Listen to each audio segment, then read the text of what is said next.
Hey, deserving listeners, this is part 2 in my deep dive on apologies and forgiveness. I am going to be recording probably several chapters in this deep dive, spanning, I'm guessing, a lot of hours, maybe up to 20 plus hours. I didn't realize that apology research and thought and experience would take up that much time, but there's really so much to talk about when we talk about apologies. It's not a simple topic. It involves all of us in all of our relationships almost all of the time. As an exercise, you can ask yourself, what apology would you love to receive from a loved one, whether it's your partner or your parents or an old friend? What apology would you love to get from that person but might have given up on ever receiving it? Imagine if you actually did get that sincere apology, how good that would feel and how transformative that would be to your life, to your working models of self and other, to your relationship with that person. And so this is part 2 in that deep dive. And I thought I'd start it off by analyzing Bill Clinton's apology to the nation regarding Monica Lewinsky. Let's get into it. Good evening. This afternoon in this room, from this chair, I testified before the Office of Independent Counsel and the grand jury. I answered their questions truthfully, including questions about my private life, questions no American citizen would ever want to answer. Still, I must take complete responsibility for all my actions, both public and private. All right, so I know a bit about the history of this. I was an adult when this happened and was following the news sort of, but I have since seen a number of documentaries and think pieces on this whole event. I've heard from Monica Lewinsky herself talk about what was going on back then, and my personal and clinical opinion has changed over time because I've changed as a human being in terms of awareness of sexism and workplace sexual harassment.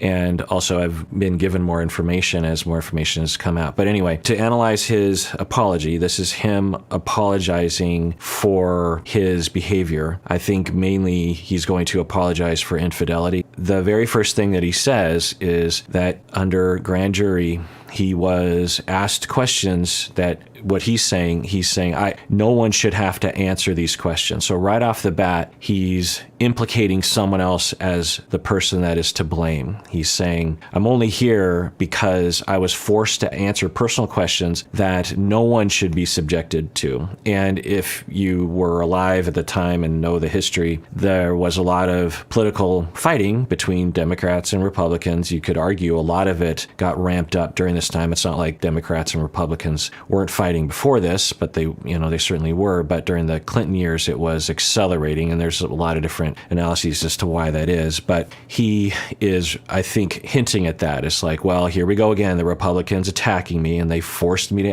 answer a bunch of questions, which is unfair, and that's why I'm here. So not all of us are politicians apologizing to a nation. So I'm going to think more along the lines of when you're apologizing to your partner, because that's where a lot of apologies occur, but really any close relationship. You don't want to start off with something like that. You can get to it eventually. You can be, by the way, but if you're really trying to apologize and you're really trying to be effective in your apology, and effectiveness is something that I'm going to get into in this deep dive in terms of what is the goal of your apology? What's the purpose? What are you trying to accomplish? Because that's important. And often we're trying to gain forgiveness. We're trying to elicit forgiveness, meaning that the person no longer has ill will towards us or negative feelings about us or the event that, or the transgression that we committed. So if you're trying to elicit forgiveness, you don't want to start off with a defensive statement like, well, I'm only here because I'm forced to be here. It's not going to elicit forgiveness because the person's going to be like, well, so you're not really sorry, which I would actually apply to Bill Clinton in this situation, right? But anyway, so let's rewind because then he had a second statement there.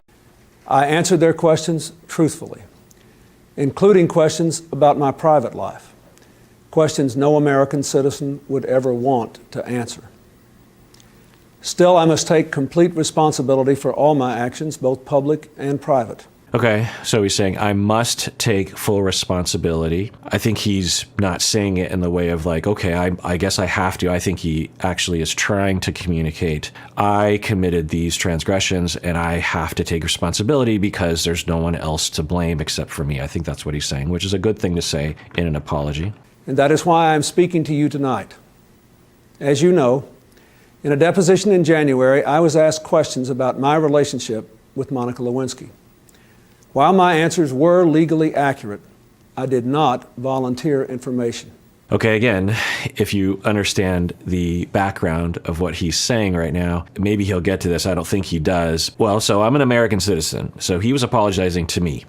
Okay. In full disclosure, I voted for him back then in 92. Just know that, I guess, because if people think I'm attacking him because I am a Republican or something, full disclosure, I voted for him. I wasn't super enthusiastic about him, but in terms of the alternatives, Ross Perot, he is apologizing to me. So that actually leads to another part of an apology, which is who is transgressed upon, who's the transgressor. So he is the transgressor and I am the transgressed upon. He's apologizing to the nation. He's apologizing to me. He was apologizing to me back then. So do I accept his apology and or do I forgive him? So if he's apologizing to me, I'll give my own personal, not clinical reaction to this, which is that, especially given what I know now, when he says that while his answers were technically accurate, he did not provide information, that is insufficient to me. Because when he was answering the questions, if you know the history, when he was asked questions, has he had sexual relations with Monica Lewinsky? He said no, because when he looked at the people who were investigating, when he looked at their written definition of sexual relations, it was such a weird definition, legally speaking. It had something to do with you had to have physical contact with the intent on creating arousal and sexual satisfaction in the other person. And so if I think I remember this right, don't quote me on that. And Bill Clinton's like, well, I was never actually trying to please her. She was always trying to please me. So I never had sexual relations with her because I was never touching her in a way that was trying to arouse her or please her. Now, according to anyone else's definition, he absolutely did have sexual relations with Monica Lewinsky, and he knows that.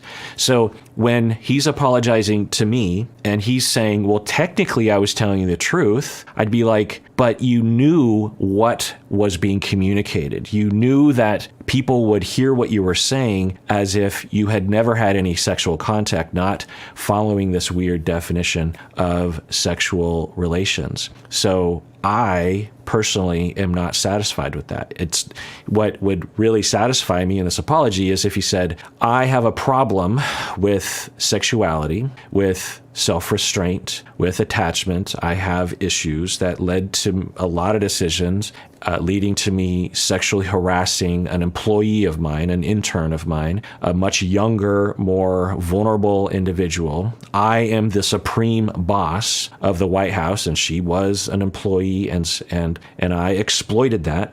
And when I was asked the question, did I have sexual relations with her, I used my lawyer stuff to get out of it by essentially deceiving those people who were asking the question.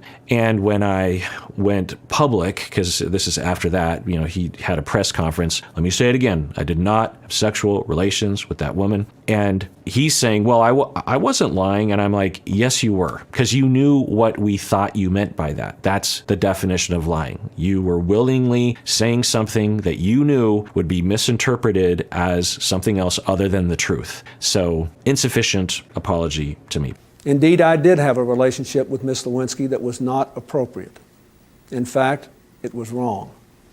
It constituted a critical lapse in judgment and a personal failure on my part for which I am solely and completely responsible. Okay, so he is taking full responsibility. That is one of my 12 components, which I've changed over time and probably will continue to refine, but I feel like I've landed on a good set of components of apologies. Well, I will say that he's acknowledging part of the transgression, that he really should be apologizing to his wife because he was cheating on her, right, around this issue. But more importantly, he should be apologizing to Monica Lewinsky for exploiting her, for sexually sexually harassing her at work. And if he's apologizing to me, then, well, so that's a part of this, is because that is part of the apology system that I get into in the deep dive, which is that what responsibility does he have to me? If I'm bothered by his behavior, does that an actual transgression against me personally? Because on one hand, I could say yes, because he is the president of my country, my federal government, and thus has,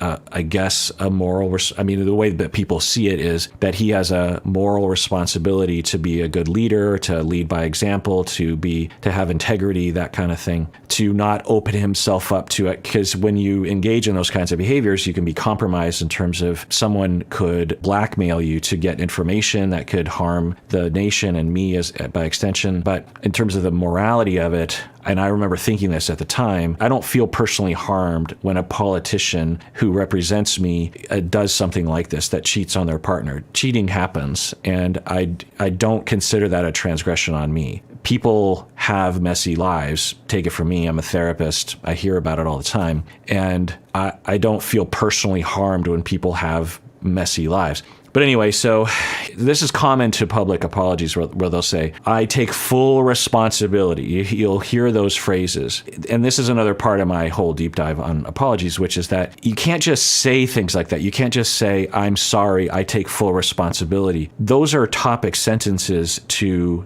5 paragraphs of demonstrating that introduction. You're saying, I take full responsibility. Okay, now proceed to take full, okay, you're sorry. Okay, now proceed to demonstrate to me that you actually are sorry. But I told the grand jury today, and I say to you now, that at no time did I ask anyone to lie, to hide or destroy evidence, or to take any other unlawful action. Right, so just briefly, that was one of the main indictment items. I'm not a lawyer, but one of the main accusations, he was using his position of power to force people to be quiet, and he is saying at no point did I ever do that. And I believe Monica Lewinsky herself has said that indeed he did not directly tell her to lie to investigators. But when you understand the system and the context, there was a lot of messages and implications that Monica Lewinsky and others definitely should not talk about. And that's why we talk about sexual harassment in the workplace, because there's the power imbalance, and the threat is exploitative of the subordinate individual. You don't have to tell the subordinate individual to be quiet, because it's understood, especially if you sort of imply things, that because you have power, you literally are running the most powerful nation on the planet, and have, the FBI and the CIA, you have all these people that can actually literally just kill you and erase you from the planet, that you don't have to say, don't talk about this and reveal things that will harm me, because it's absolutely just implied in the relationship. One could argue that that was implied. I don't remember. I don't want to get into the weeds because I don't remember all the details. But anyway, from my understanding of the whole picture, this is not really taking responsibility or really apologizing for what he did. I know that my public comments and my silence about this matter gave a false impression. I misled people, including even my wife. Okay, good. Briefly, yes, that's absolutely necessary to identify that he misled. I deeply regret that. Okay, so we'll see where he goes with this, but that word regret, I go into this in the deep dive, but there are a lot of different words that will describe apology, and I actually go through all the research on the definition of apology, because what exactly is it? What does it mean? And one of the components of the definitions that I go into is regret versus remorse, and we could talk a lot about what those two words mean to us and the context, but to me, regret is a broader word than remorse, because when you regret something, you could say, and given his apology thus far, you could absolutely make this case that he regrets having misled and lied and that stuff because he got caught. When we get caught and we have negative consequences from that, we'll be like, ooh, I regret that. I wish I hadn't done that. Whereas remorse is a very different word, right? Now, some people, when they say regret, they might mean remorse, at least in part, if not not fully. But if you say remorse, that really gets to the core of a real apology, which is, I transgressed upon you and I feel bad about it. I have remorse. So he used regret. Let's see if he actually delineates if it's, the first type of regret or actual remorse. I tell you, I was motivated by many factors. First, by a desire to protect myself. One of the main elements of an apology that people often leave out or mess up is explaining why the transgression occurred, why you committed the transgression, without making excuses. Some people will say providing an explanation is excusing it away, and certainly that can be the case. But if you are really going to apologize, particularly in these kinds of apologies, if you're apologizing to your spouse for having lied or cheated or something, you should take the time to eventually figure out the factors that led to that transgression, because in order for you not to commit that transgression again, you must understand how you committed it in the first place. And a lot of people will just say, well, I don't know, I just made a choice at the time. I'll just never make that choice again. Almost all the time, that is insufficient, because you didn't just make a choice. It was probably a series of 100 or 1,000 different little decisions or factors or traumas or assumptions or perceptions or contextual factors or,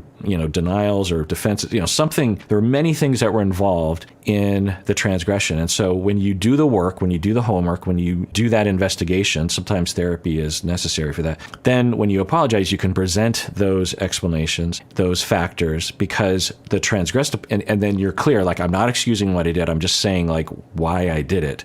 Also, when you provide, because it provides a plan for the future, if your partner apologizes to you and has no explanation as to why they did what they did, you probably will feel like, well, it's probably going to happen again, especially if it's happened repeatedly, right? Whereas if they say, I think I figured out why I did it, and here's what I'm going to do to try to address those factors. Then, as the transgressed upon individual, you're going to say, like, oh, well, I have a little bit more confidence, or at the very least, it shows that they care enough to actually try to figure out how it happened so they can prevent it from happening again. Now, on the flip side, when you try to excuse it away, you would say, here are all the reasons why it happened, and I'm not to blame. And there's a big difference between those two. So he's saying, I was lying because let's rewind that. Regret that. I can only tell you, I was motivated by many factors.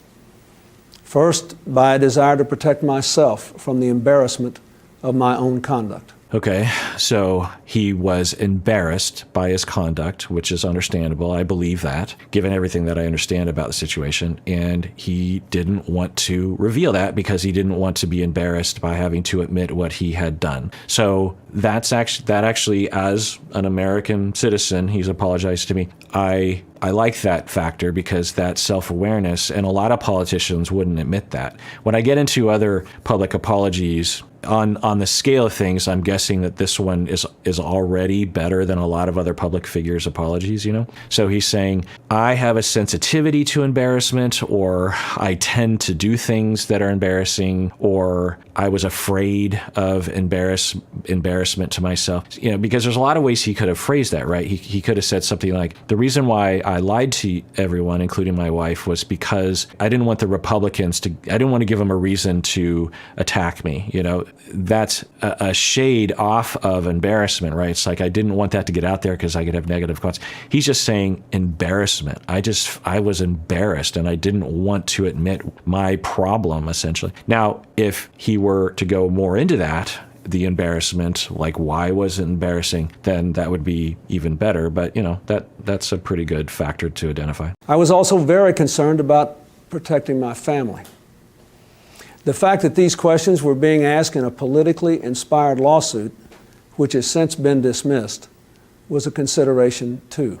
Okay, so he is essentially saying, I lied, one, because I'm a good person who tries to protect his family. Well, how about you not do it in the first place, right? And two, you're still lying. That's not okay. And then and then he says, this was a politically motivated lawsuit, which is true as far as I can tell. But if they're right, if the lawsuit has merit, then regardless of the motivation, it's still your fault that you did it.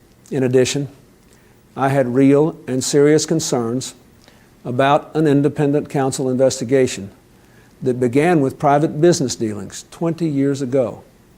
Dealings, I might add, about which an independent federal agency found no evidence of any wrongdoing by me or my wife over 2 years ago.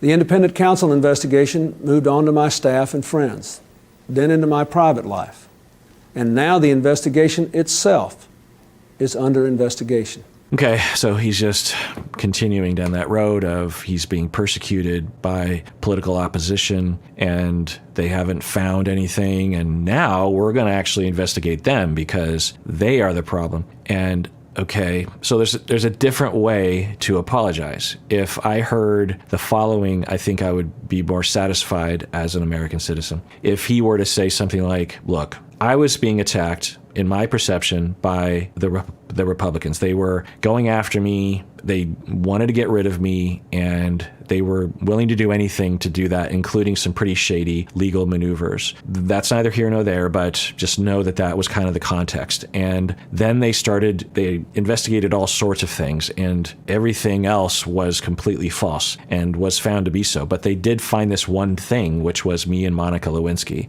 And when they were going into that, I was in my head, I'm like, oh my God, they actually have found something that is legit. I lied because of that, or, I was terrified that if they found that out, that it would justify all these false lies and then there would be more attacks. And I don't know, if he said something like that, I'd be like, okay, at least that's providing a context. But he's kind of talking about a whole different topic right now. We're no longer in the apology zone. We're in the zone of just like, we're only here because I am being persecuted by the Republicans. And that is not a sufficient apology.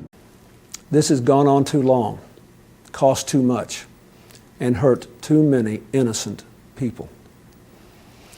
Now this matter is between me, the two people I love most, my wife and our daughter, and our God. I must put it right, and I am prepared to do whatever it takes to do so. Okay, normally in an apology, I would commend something like that he is saying. But in this instance, it doesn't sound so great because of the context that it's in. But generally speaking, when you are apologizing, it is a good idea to say, I am willing to do whatever it takes to make it up to you, to remedy the situation, to address the factors that led up to the transgression. And I'm very committed to working on this and to making it not happen again, because that's how much I care about you. That's how serious I'm taking this transgression, because I understand how much I harmed you. And so I'm going to be taking this very seriously. So verbally, that's what he's saying. But in the context of everything that he's saying, the message I'm getting as an American citizen is the transgression is between me and my wife and my daughter and my God, and thus everyone else should just stay out of it because this is no one else's concern. So let me off the hook is kind of what I'm hearing, which as an American citizen doesn't feel sufficient. Nothing is more important to me personally, but it is private. And I intend to reclaim my family life for my family. Right. So that's the way it sounded, and then he just confirms that. It's nobody's business but ours. Right. So he's doubling down on that message of just like everyone needs to stay out of this, which is, pretty convenient perspective given what he has done. And yeah, certainly a lot of this is, if not most of this, is a private matter and doesn't involve me. And I remember thinking that at the time. But you did lie straight up to me and to investigators. Now, do I take it super personally that he lied to me? No. But I will say, a lot of people might be thinking, well, politicians, they lie. I've never liked that perspective. I think that when you have the creeping normalcy of lying among politicians and really among public figures in general, I don't want to live in that world. Okay, if you're going to lie about that, what the hell else are you lying about, right? Like, we're supposed to live in an open democracy, and lying is against that. Anyway, but the other part of this is that now that we understand the whole story, it's not just that he lied, it's that he was exploiting an employee, a vulnerable, much, much younger employee, and that's a problem. Now, should he be apologizing to me about that? He should be leading by example and taking responsibility for it, but I'm not personally harmed by that. Obviously, Monica Lewinsky was harmed by it in a variety of ways, and the transgression upon Monica Lewinsky was not just only committed by Bill Clinton, it was society at large, the comedians, everything. Even presidents have private lives. It is time to stop the pursuit of personal destruction and the prying into private lives and get on with our national life. Our country has been distracted by this matter for too long, and I take my responsibility for my part in all of this. That is all I can do. Now it is time, in fact, it is past time to move on. We have important work to do. Yes, I agree with all of that. I was around at the time, and the amount of news coverage and the amount of obsession about this whole story, which from my perspective had nothing to do with the legality of it and had more to do with just the tabloid nature of it, that Bill Clinton, I mean, just everything that was being said, all the little details and the pictures, like here's Monica Lewinsky in the beret with him, and the stories about the blue dress and ridiculing her, for body shaming her, and just all sorts of, yes, him saying, let's move forward and actually start talking about some important political things. Yes, I agree. And when you're apologizing, this is your grand apology to the nation. To say this is obviously self-serving. So that's another thing to think about when you are apologizing, that if you have self-serving things in the apology, it can come across as that way and thus will negate the apology, right? It's like, hey, look, I'm really sorry, but can you just move on from this? Can we just move forward? It'll feel as though you're not really recognizing the weight of the transgression, that you don't really care, that you're not really remorseful, you're not really in my shoes, you don't really care about how I'm dealing with it. You're basically like, yeah, I get it, but can we move forward? That's not a great way to apologize. Real opportunities to seize, real problems to solve, real security matters to face. And so tonight, I ask you to turn away from the spectacle of the past 7 months, to repair the fabric of our national discourse, and to return our attention to all the challenges and all the promise of the next American century. Thank you for watching, and good night. All right, so I just came up with the following grading scale. I will have it like a school grade, A, B, C, D, F. And A is more than sufficient. B is sufficient. So how do we define sufficiency? Well, there are 3 different elements that I can identify thus far. One is that the goals of the apology were met. The goal meaning that the apologizer typically will enter into it, hopefully, with some sort of conscious goal. They are seeking acceptance or forgiveness or understanding, or can we please reconcile our relationship? Some sort of goal there. Now, sometimes it's hard to know what the goal of the apology was, right? I guess if we look at Bill Clinton, part of the goal of this apology was to, clearly given his apology, to get people to stop asking him questions and to stop hating him, right? And to let him, quote unquote, do his job. So was that goal met? I would say, yeah. From my memory, most people, at least who voted for him, were on his side anyway because of the way things were in the 90s, that the lack of awareness of sexual harassment and coercion, the shaming of women in the situation, the excusing of men from this kind of behavior. So from my memory, the country mostly did move on, at least his supporters. But anyway, so that goes. But I wouldn't say that's a very viable goal. Although, if we compare this to relationship apologies, you might part of your apology goal might be like, look, I want to apologize and I want to convey remorse and responsibility, but I also want us to move forward and have a good time tonight, or I want us to be able to get back on track with our relationship. And essentially, I think what he is doing here is analogous to that.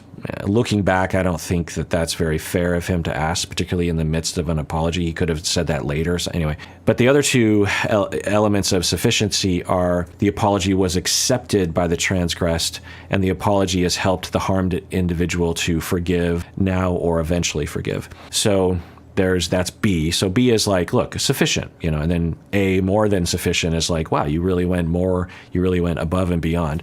So achieving a B is actually pretty hard. And in my experience, almost no one ever achieves that. Occasionally I'll come across situations in my office or in my personal life where an apology is a B letter grade. It is sufficient, but it's pretty rare. C is mostly sufficient, meaning there was some sufficiency there, but there were some notable deficits. D is slightly sufficient, meaning that, okay, I'll recognize that there was that element of the apology that was sufficient, but the rest of it was not. And then F is completely insufficient. So where would I put Bill Clinton? I would put him at slightly sufficient because there were elements in the apology that I would say were sufficient. I identified those. But there was so much more that needs to be said that I identified. And I could go on and on about all the other things he could have said. But, the main categories are, he didn't even necessarily recognize the main transgression that eventually we would come to know, which is, again, sexual harassment, coercion, the predatory nature of him on a vulnerable, very, very young woman. I think she was 22 at the time or something. So that's a major transgression, at least to her, right? And he didn't even identify that because he probably doesn't even know that that was a transgression. Has he apologized for that since? I don't know. I'll try to search for that. But anyway, so there was that. Also, he mostly just talked about how he was being persecuted and how he wanted the nation to move on from it, which basically taints the rest of the apology, right? So there's that. Also, he provided one element, a sufficient factor as to why he lied, because he was embarrassed. That did feel sufficient for that identification, but there were so many other bullet points and also more elaboration on those factors, including that one, that would have made it feel more sufficient to me as the person, as one of the individuals he's trying to apologize to. So I would give it so it's funny because if I give him a D, then I'm guessing I'm going to give everyone else an F, but I think that's just the way it's going to be. So maybe I'll have like different degrees of F and D because I'm pretty sure all of these public figures are going to get Ds and Fs. So maybe I'll have different levels of F and different levels of D, because he's certainly not mostly sufficient. And as a professor, we don't give letter grades at my university, but I'm aware of sort of the vibe of those kinds of grades because I got them until I graduated from my bachelor's degree. And what I'll say is that I would say he got a D. Really, he got an F. Like if he were a student in my class and the task was to apologize, I'd be like, no. Go back home. You got to read the chapter on apologies. But I'm pretty sure this is better than most. So I'll give him some credit that, it's a D. Because a lot of politicians that I'm sure I'll review, they don't accept any responsibility, and they certainly don't provide any kind of factors, personal problems that resulted in the transgression. So D. All right, well, so that does it for that segment. And the rest of the episode is just going to be for patrons of the podcast. I'm going to get into way more detail of the research. In today's deep dive, I'm going to be talking about goals and predictors of apology. What kind of factors are present that can be good predictors of whether or not someone will apologize. And there's a lot of research on that. I'm going to go into a long segment on closure because someone actually, an upper tier patron, asked a question about closure, and I thought it would be good to include that in this segment of the deep dive. I'm going to talk about bad goals for apologies, meaning like some people will head into apologies with really bad goals, with ill-advised goals. The efficacy of apologies, like what factors lead to an apology being effective. That it's pretty important to pay attention to. And also, eventually, I'm going to get to what research says in terms of the effects of a good apology. So if you want to listen to the rest of the episode, you have to become a patron of the podcast by going to patreon.com or clicking the link below. When you become a patron, you'll get access to this episode and all of my other deep dives on various other topics. We have hundreds of deep dives, very involved. When I spend months researching and doing a lit review, and it's essentially like I'm writing a dissertation. And when I do that, I want to reward the patrons by saying that's content that they have access to. So if you want to become a patron, do it now.